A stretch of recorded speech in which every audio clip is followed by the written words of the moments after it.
What is good? Osiris here, stuck in the middle every day, 9 a.m. And Twitter has been banned in Nigeria. You might have heard this already. Twitter's banned in Nigeria temporarily, they say, after it deleted a post by the country's president, and the government announced the decision on Twitter. Sound familiar? Twitter has been suspended indefinitely. This has been updated to temporarily in the country.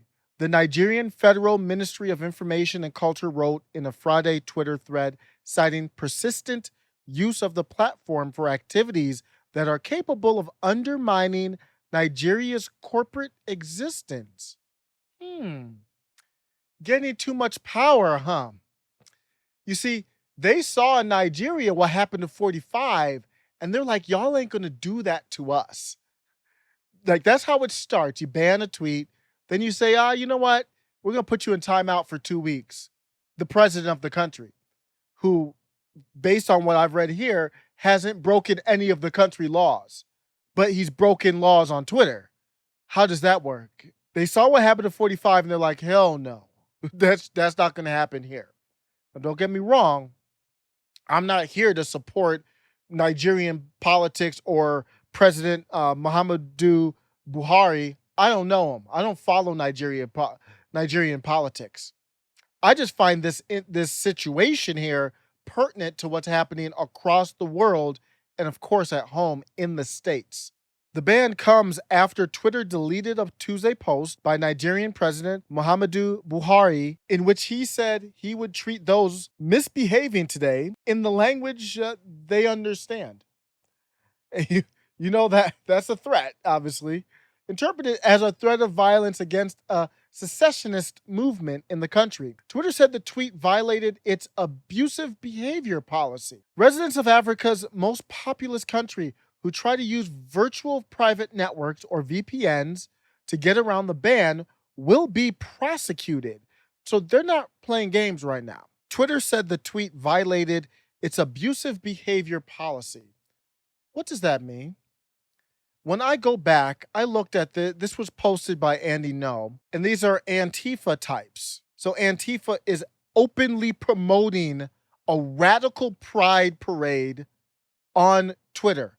This isn't the pride parade that you're thinking of where it's all jovial, you're having fun dancing in the streets. This one said, I can't even repeat it. It literally said that someone will be assaulted.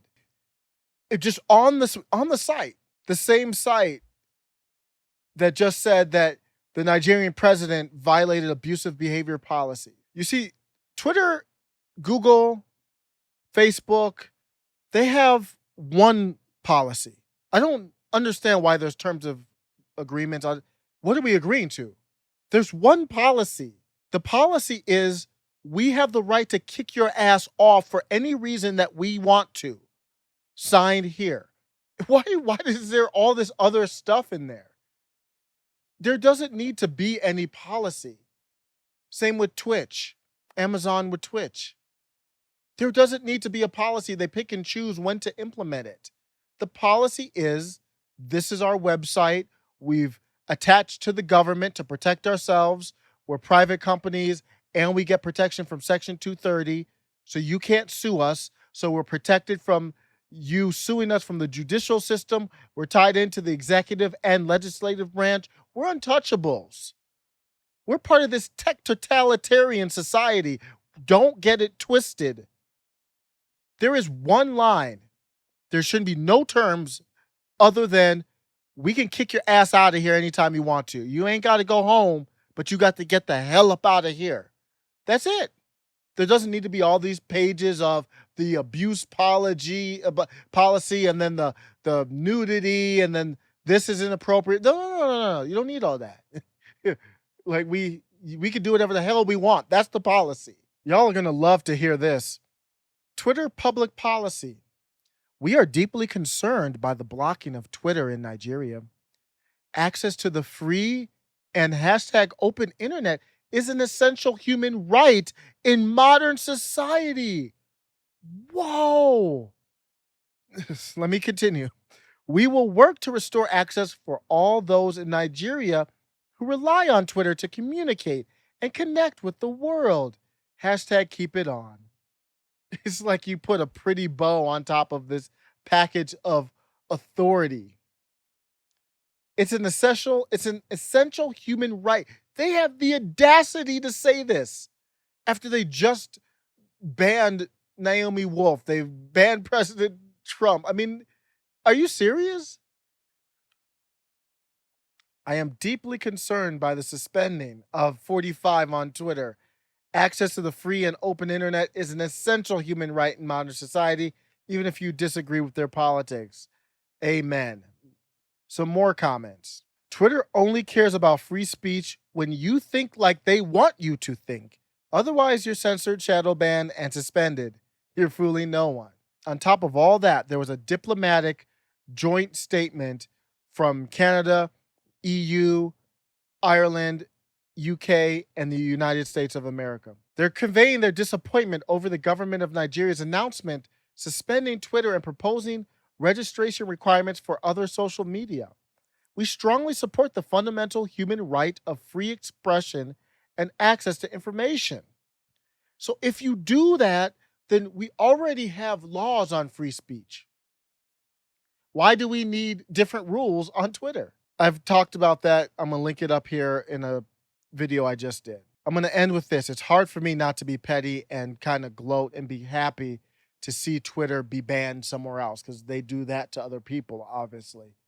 But at the end of the day, I'm not behind the Nigerian president. I don't know him. When he makes that threat, I think he's serious. From what I've read, he did some stuff. I mean, he served during a civil war in Nigeria where 1 million people were killed. So he's done it. But it's always about the people.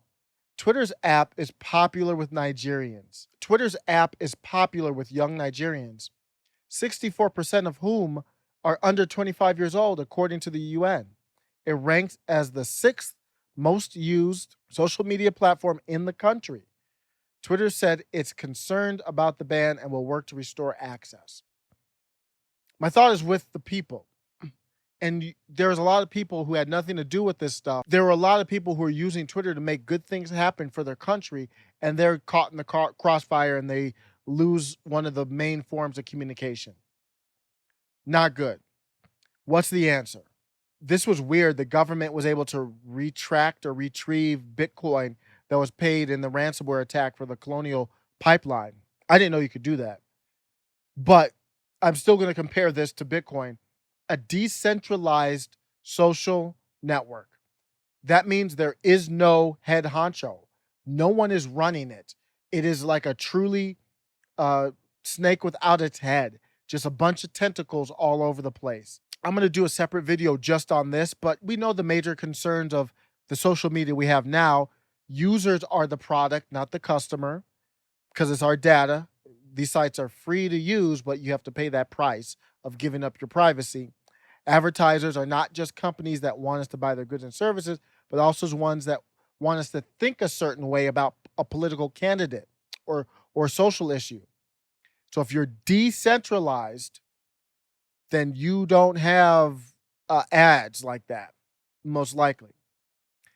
So this is a blockchain. I'm just picking this up. This is an article from the first blockchain built for decentralized social networks, and this article just came out, written by the Globe Newswire. So they've developed basically how I would describe it is just it would be like a Twitter, but there is no Jack. I know Jack doesn't own much of the company now, but there's nobody that watches over it to say, hey, this is hate speech, this is not. So it would be the wild, wild west, but you would have tools to block and make the experience your own. Let me know what you think. Are you happy that Twitter got blocked? Are you in the middle like me, where it's like, I like to see Twitter get checked up against the board a little bit, like in hockey, but at the same time, I'm not for government power like that. So I can't get up and cheer, and the losers in the end are the people. Take care.